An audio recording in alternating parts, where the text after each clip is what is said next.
On a tous, au plus profond de nous, un gardien secret. Une sorte de portier de l'esprit qui décide de tout ce que l'on voit, de tout ce que l'on entend, de tout ce qu'on perçoit. Mais alors, comment ça marche? Imaginez, vous êtes dans un lieu bondé, bruyant, et pourtant, vous arrivez à suivre une seule conversation, à lire un livre. Comment le cerveau fait-il ce tri? C'est le mystère qu'on explore aujourd'hui. Pour comprendre ce mécanisme, il faut s'imaginer ce fameux gardien, ce videur, qui se tient à l'entrée de notre conscience. Et attention, ce n'est pas juste une jolie métaphore. Non, non, il existe bel et bien ce réseau de neurones caché au cœur du cerveau. Son travail? Filtrer la réalité avant même qu'elle n'arrive jusqu'à nous. Allez, partons à sa découverte. Ce réseau, bien sûr, il a un nom. Il est temps de mettre en lumière ce héros de l'ombre. Et voici notre suspect principal, la formation réticulaire. D'accord, le nom est un peu technique. En gros, c'est un enchevêtrement de neurones situé tout en bas du cerveau, dans ce qu'on appelle le tronc cérébral. Pensez à une tour de contrôle ultra perfectionnée. Et cette tour de contrôle, elle fonctionne dans les deux sens. On a une voie qui monte, la voie ascendante, qui fait remonter toutes les infos de nos sens vers notre cerveau conscient, et on a une voie qui descend pour envoyer les ordres de mouvement au reste du corps. Mais celle qui va nous intéresser tout particulièrement, c'est la voie qui monte. Pourquoi? Parce que cette voie ascendante, elle a une fonction juste fondamentale. C'est ni plus ni moins notre interrupteur on-off de la conscience. Voilà, on y est en plein dans le mille.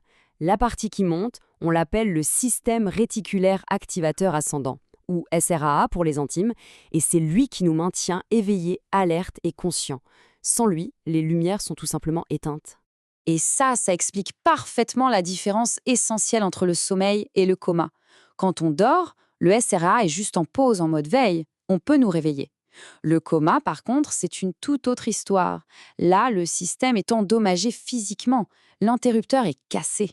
Et le réveil devient impossible. Mais ce n'est pas tout. En plus de nous allumer et de nous éteindre, ce SRAA est aussi un filtre d'une efficacité redoutable. C'est ça, la réponse à notre question du début. Le SRAA, c'est l'anti-spam de nos sens. Il nous protège de la surcharge d'informations en ne laissant passer que ce qui est important. C'est grâce à lui qu'un étudiant peut se concentrer dans le bruit en ignorant tout le brouhaha autour. Et il est incroyablement doué pour ça. Il gère ce qu'on voit, ce qu'on entend, ce qu'on touche, la douleur, la position de notre corps. Tout est analysé en permanence pour décider si oui ou non ça mérite de capter notre attention et de nous garder en alerte. Au final, le but de tout ce cirque, c'est de nous permettre de nous concentrer, de focaliser notre attention sur une seule chose à la fois. C'est un mécanisme de survie et d'efficacité absolument crucial. Mais ce gardien, aussi puissant et essentiel soit-il, n'est pas parfait.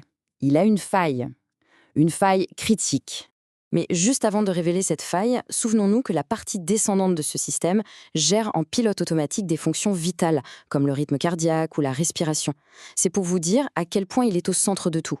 On pourrait croire qu'un système aussi important serait infaillible. Et pourtant, il y a un angle mort, un de nos sens qui échappe complètement à sa surveillance. Le voici, l'odorat. C'est incroyable, mais c'est le seul de nos sens qui ne passe pas par le standard du SRAA. Les informations des odeurs, elles, prennent une autre autoroute directe vers le cerveau sans jamais déclencher le système d'alerte général. La conséquence est directe et elle fait froid dans le dos.